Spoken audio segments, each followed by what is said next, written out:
بسم اللہ الرحمن الرحیم۔ اپنی تعریف کرنا اچھی بات نہیں ہے، لیکن یہ حقیقت ہے کہ جو مجھے دیکھتا میری تعریف کیے بنا نہ رہتا۔ میری خوبصورتی کے چرچے دور دور تک تھے۔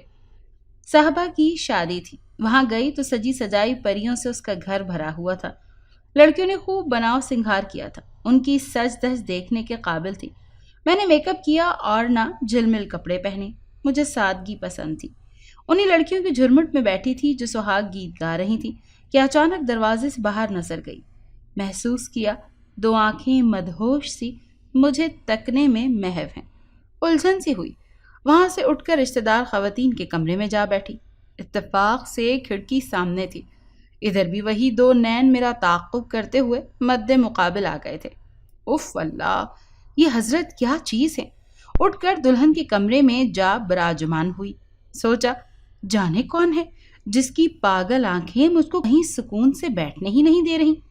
اب وہ دلہن کے کمرے میں آنے سے رہا، مگر وہ وہاں بھی آ گیا۔ تب تو مجھے سانس لینا دوبھر ہو گیا۔ ولیمے والے دن بھی اس بے چین آنکھوں نے میرا پیچھا نہ چھوڑا۔ ٹھیک طرح سے کھانا بھی نہ کھا سکی تھی۔ سوچنے لگی کہ اس دیوانے کو کیا خبر، میری تو منگنی ہو چکی ہے۔ بہرحال شادی والے گھروں میں تو ایسا ہوتا ہی ہے۔ میں نے اس واقعے کو بھلا دیا۔ چند دن بعد میری دلہن سہیلیاں بطور خاص میرے گھر آئی، یہ کہنے کو کہ فیروز میرا کزن ہے، شادی میں تم کو دیکھا ہے اور اب تم سے شادی کرنا چاہتا ہے۔ اسی سلسلے میں اس کی امی کل پرسوں تک تمہارے گھر آنے والی ہیں۔ میں نے صحبہ کی بات کو خاص اہمیت نہ دی، کیونکہ شادی والے روز سے ہی میرے لیے 3 رشتے آ چکے تھے اور امی ان کو رد کر چکی تھیں کہ میری منگنی ان کے بھانجے سے ہو گئی تھی۔ اس منگنی میں میری پسند و ناپسند کا کوئی عمل دخل نہ تھا۔ مجھ کو جنید سے نہ محبت تھی اور نہ نفرت۔ میں نہ بہت خوش تھی اور نہ بہت افسردہ۔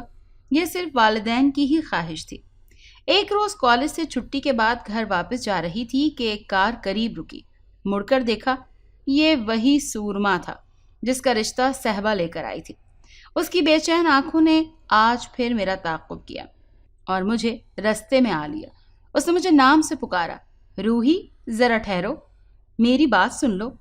ایک اجنبی کے منہ سے اپنا نام سن کر میں حیران رہ گئی۔ میں نے والدہ کو تمہارے گھر رشتے کے لیے بھیجا، جواب انکار میں ملا۔ تو میں کیا کروں؟ میرے والدین کی جو مرضی، انکار انہوں نے کیا ہے، میں نے نہیں۔ تو پھر کیوں مجھ سے جواب طلبی کر رہے ہو؟ دیکھو میں بہت ضدی آدمی ہوں، جس بات کا ایک بار فیصلہ کر لوں اپنے من کی پوری کر کے رہتا ہوں۔ میں تم کو باعزت طریقے سے اپنانا چاہتا ہوں۔ اچھا ہوا کہ ٹھہر کر تم نے میری بات سن لی ہے، ورنہ گھر تک پیچھا کرتا۔ ٹھیک ہے، بات کر لی ہے اور سن بھی لی ہے، تو اب میں چلوں؟ نہیں، میں تمہاری رائے معلوم کرنا چاہتا ہوں۔ کیا تم میرا ساتھ دو گی؟ میری منگنی ہو چکی ہے بھائی، کیا زبردستی ہے؟ کیا مجھ سے زبردستی شادی کرو گے؟ ہاں، زبردستی بھی کر سکتا ہوں۔ بہت سوچ سمجھ کر جواب دینا۔ یہ کہہ کر اس نے گاڑی آگے بڑھا دی اور میں پریشان ہو گئی۔ کبھی جی میں آتا کہ ابا جان کو بتا دوں، پھر سوچتی جانے بات کتنی بڑھ جائے۔ 3 روز تک مارے ڈر کے کالج بھی نہ گئی۔ چوتھے دن وہ پھر راستے میں ملا اور مجھے گھیر لیا۔ میں نے نظر انداز کر کے گزرنا چاہا، اس نے پھرتی سے بازو پکڑ لیا اور کھینچ کر کار میں دھکیل دیا۔ بھرے بازار میں اس کے ساتھ دھکم پیل میں میری اپنی بے عزتی تھی۔ لوگ جمع ہو جاتے تو تماشا بن جاتا۔ عافیت خاموشی میں جانی۔ یہ سوچ کر کہ صحبہ کا کزن ہے، اجنبی صحیح، کوئی پہچان تو ہے، اس نے فوراً گاڑی سٹارٹ کی اور اپنے گھر لے گیا۔ اس کے والدین گھر میں نہیں تھے، وہ گاؤں گئے ہوئے تھے، مگر مجھے اس بات کا علم نہ تھا۔ بازو سے پکڑ کر وہ گھر میں لے گیا۔ امی کہاں ہیں آپ کی؟ گھر والے تو سب گاؤں گئے ہوئے ہیں، اس نے بتایا تو میں گھبرا کر پلٹی۔ اس نے گیٹ کو مقفل کر دیا۔ میں رونے لگی۔ ڈرو نہیں، کچھ نہیں کہوں گا تمہیں، اس نے ہاتھ جوڑ کر کہا۔ یہ رونا دھونا بند کرو اور میری بات غور سے سنو۔ میں باعزت طریقے سے تم سے شادی کرنا چاہتا ہوں۔ بات بس اتنی سی ہے، اگر تمہارے والدین نہیں مانتے تو تم ہی مان جاؤ اور میرے دل کا خون مت کرو۔ تم چاہتے کیا ہو آخر؟ ہم آج نکاح پڑھوا لیتے ہیں، اس کے بعد میں خود تم کو تمہارے گھر چھوڑاؤں گا۔ یہ مت سمجھو کہ کوئی نقصان پہنچانے یا کسی بری نیت سے تم کو اغوا کر کے لایا ہوں۔ دیکھو تم اگر ہاں کر دو گی تو ہی ہمارا نکاح ہوگا۔ تم کیسی باتیں کر رہے ہو؟ یہ نہیں ہو سکتا۔ یہ ہو سکتا ہے، مرد اور عورت کا نکاح ان کی باہمی رضامندی سے ہو سکتا ہے، کسی سے بھی پوچھ لو۔ میں غلط نہیں کہہ رہا ہوں۔ کیا تم مجھ کو عدالت لے کر جاؤ گے؟ ہرگز نہیں، اس میں تمہارے والدین کی بدنامی کا امکان ہے۔ میں تو بس شرعی نکاح کی بات کر رہا ہوں۔ اس جگہ پر آج اور اسی کمرے میں ہم نکاح کر سکتے ہیں، اس کے بعد تم آزاد ہو، اپنے گھر جا سکتی ہو۔ قاضی میرے دوست لے آئیں گے، گواہ بھی۔ کیا تم پاگل ہو؟ مجھے جانے دو۔ میرا سر چکرانے لگا۔ تمہاری اوٹ پٹانگ باتیں سن کر میں تو بے ہوش ہو جاؤں گی۔ خبر ہوتی کہ تم اس طرح میرے پیچھے پڑ جاؤ گے تو صاحبہ کی شادی میں نہ جاتی۔ مجھے میری بات کا جواب دو، مجھے تم سے نکاح نہیں کرنا۔ یہ کیا مذاق ہے؟ میں رونے لگی۔ کافی دیر تک وہ سمجھاتا رہا، یہاں تک کہ 3-4 گھنٹے گزر گئے۔ وہ میرے پاؤں پکڑے بیٹھا تھا، التجائیں کر رہا تھا، قسمیں کھا رہا تھا۔ میں تمہیں بدنام نہیں کروں گا، میرا ارادہ تمہیں دھوکہ دینے کا نہیں ہے، خدا کے لیے مجھ کو غلط مت سمجھنا۔ منت سماجت کہ مجھ سے نکاح کر لو، مجھ سے نکاح کے لیے ہاں کہہ دو، ایک بار۔ رخصتی بے شک تمہارے والدین ہی کریں گے۔ اب میری تکرار کے دروازہ کھول، مجھے گھر جانا ہے، اور اس کے ایک ہی رٹ کے پہلے نکاح کے لیے ہاں کرنی ہوگی، تبھی تم اپنے گھر جا سکو گی۔ اس کی ہٹ درمی میں پھوٹ پھوٹ کر رونے لگی، مگر اس پر اثر نہ ہوا۔ بدستور دروازہ بند کیے بیٹھا رہا، حتیٰ کہ شام ہو گئی۔ اب میرا برا حال ہو گیا۔ دن ڈھل رہا تھا، والدین کی پریشانی اور ان کی خفگی کا خیال، بدنامی اور رسوائی کے خوف سے میری جان نکل جاتی تھی۔ تنگ آ کر میں نے روتے روتے کہہ دیا کہ کر لو نکاح اور جانے دو مجھے۔ میرا خیال تھا کہ وہ ابھی اور اسی وقت کیوں کر نکاح کر سکتا ہے۔ سوچا کہ رات بیت جائے گی تو اس کا دماغ بھی ٹھیک ہو جائے گا۔ ہاں کہہ دوں تاکہ یہ تالا کھولے اور میں نکلوں تو صحیح یہاں سے۔ وہاں نہ ملا تھا اور نہ قاضی، مگر اس نے تو جی میں ٹھان ہی لی تھی۔ اسی وقت دوستوں کو فون ملا کر کہا کہ دونوں آ جاؤ اپنی بیگمات کے ساتھ۔ پھر کسی وکیل کو فون ملایا کہ بھائی قاضی اور وکیل دونوں کو لے آؤ تاکہ مغرب سے پہلے یہ نیک کام ہو جائے۔ ہائے اللہ، یہ کیا اول فول بک رہا ہے؟ مجھے کانوں پر یقین نہیں آیا۔ اس نے تو پہلے سے ہی سارا انتظام کر رکھا تھا۔ میں ہر صورت گھر پہنچنا چاہتی تھی۔ اگر رات ادھر گزر جاتی تو یقین تھا کہ میرے ابا کا ہارٹ فیل ہو جاتا، میری گمشدگی سے وہ کسی کو منہ دکھانے کے قابل نہ رہتے۔ میری مصلحتاً ہاں کو اس نے میری مرضی اور رضا گردانا، اور اب میں پھٹی پھٹی آنکھوں سے اس پاگل انسان کو تک رہی تھی۔ تھوڑی دیر کے بعد 2 کاریں اس کے گیٹ پر آ کر رکی۔ قاضی صاحب کے علاوہ ایک وکیل صاحب تھے جن کو میری طرف سے ولی بننا تھا، اور 2-3 فیروز کے دوست اپنی بیگمات کے ساتھ آدم کے۔ آنے والی خواتین فٹافٹ مجھ کو غسل خانے لے گئیں، ہاتھ منہ دھلایا اور پھر سرخ جوڑا جو وہ ساتھ لائی تھی پہنا دیا۔ میں سارے ڈرامے کو خاموشی سے سہ رہی تھی۔ مجھ کو یوں لگ رہا تھا جیسے یہ کوئی فلم کا سین ہو جو مجھ پر فلمایا جا رہا ہو۔ سوچ رہی تھی ان فریبیوں کے چنگل سے نکلوں تو رات سے قبل گھر پہنچوں، ابا اور بھائی ان کو 4 چوٹ کے مار دیں گے، تب انہیں نانی یاد آ جائے گی، اچھی طرح ان کی خبر لیں گے، چاہے مجھے کورٹ ہی کیوں نہ جانا پڑے۔ قاضی صاحب نے نکاح پڑھا دیا اور فیروز خان کے لائے ہوئے گواہوں کی موجودگی میں فیروز خان کی شرعی بیوی بن گئی۔ ان لوگوں نے ثبوت کے طور پر تصویریں بھی بنا لی تھیں۔ تب میں نے خواتین سے کہا کہ اس شخص نے اپنی منمانی کر لی ہے، اب اس کو کہو کہ اپنا وعدہ پورا کرے اور مجھ کو اسی وقت میرے گھر پہنچا دے۔ ہاں ہاں، فکر مت کرو، ہم اس وقت تک یہاں رہیں گے جب تک تم کو تمہارے گھر نہیں پہنچا دیا جاتا، ہم تمہارے ساتھ ہیں۔ اس کارروائی میں گھنٹہ بھر لگا تھا۔ اس کے بعد قاضی تو چلا گیا۔ وہاں موجود سب نے مٹھائی کھائی، مگر میں نے چکھی بھی نہیں۔ یہ مٹھائی میرے لیے زہر جیسی تھی۔ سب نے بہت اصرار کیا، میرے منہ میں لڈو بھرنے کی کوشش کی، مگر میں نے ہونٹ بھینچ لیے۔ تب فیروز بولا، اسے تنگ مت کرو۔ پھر مجھ سے مخاطب ہوا، اب تم جلدی سے لباس تبدیل کر لو، یہ جوڑا تم پر بڑا جچ رہا ہے، مگر ظاہر ہے اس میں تو تم گھر نہیں جاؤ گی۔ وہی لباس پہن لو جو تم نے گھر سے پہن رکھا تھا، میں تم کو گھر چھوڑ آتا ہوں۔ میں نے اپنا صبح والا لباس پہنا اور وہ مجھے باہر لے گیا۔ گاڑی میں مجھ کو فرنٹ سیٹ پر بٹھایا، کہنے لگا، میں تم سے سچا پیار کرتا ہوں، میری بات کا یقین کرو، دل میں کوئی بدگمانی مت لانا۔ نکاح میں نے اس لیے کیا ہے کہ کہیں تمہارے ماں باپ تمہاری کسی اور سے شادی نہ کر دیں۔ تم میری زندگی ہی نہیں، اب میری عزت اور آبرو بن چکی ہو۔ خود کو سنبھال کر رکھنا، کافی وقت ہے تم کو میرے بارے میں سوچنے سمجھنے کے لیے۔ میں کوشش کروں گا تمہارے والدین کو منانے اور ان کو راضی کرنے کی، تاکہ جلد از جلد تم کو دلہن بنا کر اپنے گھر لے آؤں۔ ابھی تو میں نے اپنے والدین کو بھی آگاہ نہیں کیا، ان کو منانے کے لیے بھی مجھے وقت تو چاہیے۔ اس کی باتوں میں راستہ کٹ گیا، خاموش بیٹھی تھی۔ غصہ تو بہت تھا، مگر غصے کا اظہار نہیں کیا۔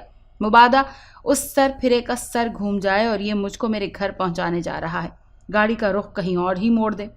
گھر نزدیک آ گیا، میری جان میں جان آئی، ورنہ دم سادے بیٹھی تھی۔ بس آنکھوں سے اشک رواں تھے جن کو میں نے اوڑھنی سے پوچھا بھی نہیں، یوں ہی بہنے دیا۔ فیروز نے اپنا رومال دیا، میں نے پھینک دیا۔ اس نے ٹیشو پیپرز کا ڈبہ میری گود میں رکھ دیا۔ جب اس کی گاڑی میرے گھر سے تھوڑی دوری پر تھی میں نے کہا، بس یہیں روک دو، کیا میرے ابا کے دروازے پر اتارو گے تاکہ وہ تمہاری گاڑی کی آواز سن لیں؟ کہنے لگا، سن لیں تو سن لیں، میں ڈرتا نہیں ہوں، خدا کے لیے مجھے گھر سے دور اتار دو، میں خود چلی جاؤں گی۔ کیا تم سمجھتی ہو کہ تمہارے والدین اتنے بیوقوف ہیں کہ تمہاری سوجی سوجی آنکھوں اور اڑی ہوئی رنگت سے تم پر شک نہیں کریں گے؟ کیوں اتنی دیر سے گھر آئی ہو؟ کیا وہ سوال نہیں کریں گے کہ صبح کالج گئی تھی اور اب رات کے 10 بجے لوٹ رہی ہو؟ آخر کہاں تھی تم؟ میری مانو تو مجھے گھر لے چلو، اب تو جو کچھ ہوگا ہم دونوں سچائی کے ساتھ مل کر برداشت کر لیں گے۔ دیکھو، جھوٹ کا سہارا لینے سے سچ بولنا اچھا ہے، چاہے زہر ہی کیوں نہ پینا پڑے۔ سچ میں تکلیف ضرور سہنی پڑتی ہے مگر ثمر اس کا میٹھا ہوتا ہے۔ تم اب مجھ کو سمجھاؤ گے؟ ہاں، میں نے دانت پیس کر کہا۔ تم نے تو ایک سنگین جرم کیا ہے، اوپر سے شیر بن رہے ہو۔ گاڑی روکو اور اتار دو مجھے یہیں۔ میں شیر کیوں نہ بنوں؟ میں نے تمہاری عزت کو تو کوئی نقصان نہیں پہنچایا۔ اس وقت میں اتنی پریشان تھی کہ فیروز کی ایک بات بھی اور سننا نہیں چاہتی تھی۔ وہ بولا، تم تو ماں باپ کو صحیح جواب بھی نہ دے سکو گی، وہ غلط فہمی کا شکار ہو جائیں گے، لیکن میں ان کو سچ سچ ہر بات سے آگاہ کر دوں گا۔ اور نتیجہ کیا نکلے گا؟ مجھے نتیجے کی پرواہ نہیں، جو بھی نکلے، مگر وہ جھوٹ کے کھوٹ سے تو بہتر ہوگا۔ فیروز میں اتنی جرت تھی مگر میں اس جیسی دیدہ دلیر نہیں تھی۔ اس تصور سے ہی کانپ رہی تھی۔ امی ابو کی آگ برساتی سوالیہ نظروں اور بھائیوں کے غیرت بھرے غصے کا کیسے سامنا کروں گی؟ میری آنکھوں میں پھر آنسو آ گئے۔ اس کو ترس آ گیا اور اس نے مجھ کو گھر سے ذرا فاصلے پر اتار دیا۔ گھر کا دروازہ کھلا ہوا تھا، شاید میرے ہی انتظار میں۔ کانپتے قدموں کے ساتھ دہلیز پار کر کے صحن میں آئی۔ سامنے برآمدے میں میری ماں سجدے میں پڑی سسک رہی تھی۔ گھر بھر میں سناٹا چھایا ہوا تھا۔ مجھ کو دیکھ کر وہ تیر کی مانند میری جانب لپکی اور بازو سے پکڑ کر کمرے میں لے گئی۔ اندر سے دروازہ بند کر لیا اور بولی، تیرے ابا تجھ کو تلاش کرنے گئے ہیں، بول کہاں تھی؟ پھر میرے چہرے پر گہری نگاہ ڈال کر پوچھا، کیا ہوا تیرے ساتھ؟ بتا، کیوں پریشان ہیں؟ آنکھیں کیوں سرخ ہیں؟ میں کیا بتاتی کہ کیا ہوا ہے؟ میرے رونے سے وہ کچھ اور سمجھ بیٹھی۔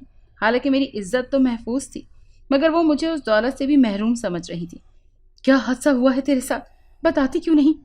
تیرے ابا اور بھائی سپہر سے نکلے ہوئے ہیں، وہ آ جائیں تو کہنا کہ مغرب کو آ گئی تھی۔ میں بھی ایسا ہی کہوں گی۔ وہ مجھے بچاؤ کے طریقے سکھانے لگی، ورنہ مار ڈالیں گے وہ تجھ کو۔ رات گئے ابا اور بھائی لوٹے۔ وہ میری تلاش میں کالج کے پرنسپل کے گھر گئے، سہیلیوں کے دروازے گئے، نہ جانے کہاں کہاں پتہ کرنے گئے تھے۔ وہ مجھ سے پوچھتے تھے کہ صبح کی گئی کہاں مر گئی تھی اور میری زبان پر تالے لگے تھے۔ باوجود کوشش کے نہ کوئی جھوٹی کہانی گڑھ سکی اور نہ سچ بتانے کا حوصلہ مجھ میں تھا۔ امی نے سر پیٹا اور سینہ کوٹ ڈالا۔ بھائی مجھ کو مارنے کے در پہ ہو گئے اور ابا نے ناراضگی کی وجہ سے خود کو بھوکا پیاسا کمرے میں بند کر لیا۔ امی اور میں تمام رات روتی رہی۔ وہ کہہ رہی تھی کہ جس بے غیرت کے ساتھ تو اتنی دیر تھی اس کا نام تو بتا دے، کہاں رہتا ہے، کون ہے وہ، تو کہاں رہ گئی تھی؟ مگر میں کیا بتاتی؟ ٹکر ٹکر ان کو دیکھتی تو اور آنسو میری آنکھوں میں بھر جاتے۔ گھر سے اتنی دیر غائب رہنے سے اچھا تھا کہ اب لوٹ کر ہی نہ آتی، وہاں ہی رہ جاتی۔ ہماری عزت پر کالک مل کر اب گھر آنے کی بھی کیا ضرورت تھی؟ کاش روحی تو پیدا ہوتے ہی مر جاتی۔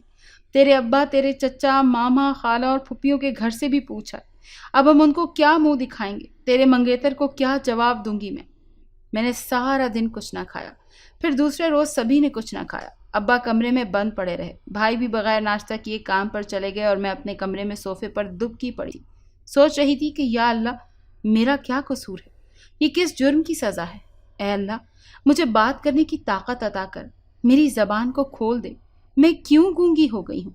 ہمت دے مجھے کہ سارا ماجرا ان سے کہہ سکوں۔ تمام دن ارادہ کرتی رہی کہ گھر میں کشیدگی کم ہو تو احوال گھر والوں کے گوش گزار کروں۔ ابھی تو سبھی غصے میں بھرے ہوئے تھے، پستول کی مانند دیکھتے تھے۔ ابا تو کلام بھی نہیں کر رہے تھے۔ وہ میرے سامنے آئے اور نہ ہی میں ان کے سامنے جانے کی جرت کر رہی تھی۔ اسی دن شام کو فیروز کے والدین آ گئے۔ ان کو فیروز نے بھیجا تھا۔ ان کو فکر تھی کہ میرے ساتھ کچھ برا نہ ہو جائے۔ انہوں نے کہا کہ ہم تو دنیاوی طریقے سے رشتہ طلب کرنے آئے تھے، آپ لوگوں نے ہماری درخواست کو رد کر دیا۔ دیکھیے اب کیا ہو گیا ہے۔ بچوں نے اپنی سی کر لی۔ انہوں نے نکاح نامے کی فوٹو کاپی میری اور فیروز کے ساتھ نکاح کے وقت کی تصویریں آگے رکھ دی. کہنے لگے ہم بھی شریف لوگ ہیں اور آپ بھی. اس نکاح میں نہ ہم شامل تھے اور نہ آپ لوگ. ہماری بے خبری میں یہ سب ہوا. اب آپ کی جو مرضی. عدالت جانا چاہتے ہیں تو چلے جائیے. اگر عزت سے بیٹی کو رخصت کرنا چاہتے ہیں تو بسم اللہ. ہم اسے عزت کے ساتھ ڈولی میں بٹھا کر لے جانے کے لیے تیار ہیں. ہم بھی کوئی گرے پڑے نہیں ہیں. اعلیٰ ذات کے ہیں اور صاحب جائیداد ہیں. گاؤں جا کر معلوم کر لیں. سارا گاؤں ہم کو سلام کرتا ہے. میرے والدین نکاح کی تصویریں دیکھ کر دنگ رہ گئے. انہوں نے کمرے میں جا کر آپس میں صلاح مشورہ کیا. ابا نے امی سے پوچھا کہ لڑکی کو قتل کر دوں یا ان لوگوں کو رخصتی کی تاریخ دے دوں. جو تمہاری پگڑی کی عزت رکھنے آئے ہیں ان کو تاریخ دے دو اور بات کو نہ بڑھاؤ. عدالت میں کیا رسوائی ہوگی اور ذلت مزید. اگر لڑکی اپنی اتنی منمانی کر سکتی ہے تو عدالت میں کیا ہمارے خلاف بیان نہیں دے سکتی؟ شکر کرو کہ رات باہر نہیں گزاری اور گھر آ گئی. قتل کرو گے تو کیا تب بدنامی نہ ہوگی؟ ماں تو ماں ہوتی ہے. غرض امی کے سمجھانے سے ابا مان گئے اور روحانسے سے ہو کر شادی کی تاریخ دے دی. ان عقل کے ماروں نے تب بھی مجھ سے یہ نہیں پوچھا کہ بیٹی تیری کیا مرضی ہے اور تیرا فیروز کے ساتھ نکاح کن حالات میں ہوا. ان لوگوں کے جانے کے بعد امی روتے ہوئے کمرے میں آئیں. وہ کھانا لائی تھی. ٹرے سامنے رکھ کر بولی اس بڑھاپے میں ہم کو تو نے جس طرح ذلیل و خوار کیا ہے اس سے تو بہتر تھا کہ پہلے ہی منہ سے پھوٹ پڑتی اور اپنے اس چکر سے مجھ کو آگاہ کر دیتی. میں دلاور سے تیری منگنی کر کے اپنے بھائی اور بھابھی کے سامنے شرمندہ تو نہ ہوتی. اب برادری کو کیا منہ دکھائیں گے ہم؟ میں نے امی کو سمجھانا چاہا. وہ بولی یہ جھوٹ ہے. اگر یہ نکاح اس نے تجھ سے زبردستی کیا تو تم نے کیسے یہ سرخ جوڑا پہن لیا اور تصویریں بھی بنوا لی؟ کیا یہ کوئی عقل میں آنے والی بات ہے؟ تیرے ابا اور بھائیوں سے یہ کہوں کہ وہ زبردستی نکاح کر کے اس کو یہاں چھوڑ گیا تو کیا وہ مان لیں گے؟ وہ اور زیادہ بپھر جائیں گے. غرض گھر میں اب نہ تو کوئی مجھ کو منہ لگانے کو تیار تھا اور نہ میری کوئی بات سننے کو تیار. میری بات پر کسی کو یقین ہی نہیں آتا تھا. خاندان والوں نے کیا کچھ نہ کہا. منگیتر سے کیسے پیچھا چھوٹا یہ تو ایک الگ داستان ہے. اماں ہی کے تانے سن سن کر کلیجہ پک گیا. ان دنوں میں جیتی تھی اور نہ مرتی تھی. کبھی فیروز کو کوستی تھی تو کبھی زہر ڈھونڈتی تھی کہ ذلت سے نجات مل جائے جو بھائیوں کی خوشمگی نگاہوں کو دیکھ کر محسوس ہوتی تھی. جہیز تو تیار تھا. وہ دن بھی آ گیا جب میری رخصتی ہو گئی اور فیروز کے دل کی مراد برائی. وہ مجھ کو ڈھول تاشوں کے ساتھ بیاہ کر لے گیا. ماموں کی وجہ سے ننیال والے تو سبھی ناراض تھے. وہ شادی میں نہ بیٹھے. ددیال والے شامل ہوئے. رخصتی سے قبل ابا کمرے میں آئے اور بولے یہ سب تیرا اپنا کیا دھرا ہے. اپنے دکھ سکھ کی بھی اب مستقبل میں تو خود ہی ذمہ دار ہوگی. ہم سے کوئی واسطہ نہ ہوگا. جس طرح تو نے منمانی کی ہے اس کی مثال ہمارے خاندان میں نہیں ملتی. ہم نے تو بس اپنی عزت بچائی ہے اور کیا کرتے. ابا کی یہ باتیں سن کر میرے دل پر کیا گزری میں کیا بتاؤں. شروع میں خفا ہی رہی تھی مگر فیروز کو میری خفگی کی پرواہ نہ تھی. وہ بہت خوش تھا. گویا سارے جہان کی خوشیاں اس کو مل گئی ہوں. شادی کے بعد کافی دن اس نے کھینچی رہی میں. لیکن میکے کی محبت کھو کر اپنی خالی جھولی کس کی محبت سے بھرتی. آخر کو فیروز ہی نظر آیا. رفتہ رفتہ فیروز کو ذہن نے قبول کر لیا. وہ واقعی مجھ سے محبت کرتا تھا. اب میری نفرت بھی ان سے محبت میں بدل گئی. تو ہی زندگی سہل ہو گئی. بچے ہو گئے. ان سے ناراضی کا احساس بالآخر مٹ گیا. امی ابو نے بھی داماد کو قبول کر لیا. لیکن ابھی تک یہی سمجھتے ہیں کہ میں نے ان کو اندھیرے میں رکھا, دھوکہ دیا. میں لاکھ کہتی ہوں کہ ایسا نہیں ہے مگر وہ میرا یقین ہی نہیں کرتے. اگر آپ کو آج کا واقعہ پسند آیا ہے تو لائک کیجئے, شیئر کیجئے اور سبسکرائب کرنا نہ بھولیے گا. ساتھ لگے بیل آئیکن کو بھی پریس کر دیں. اللہ حافظ.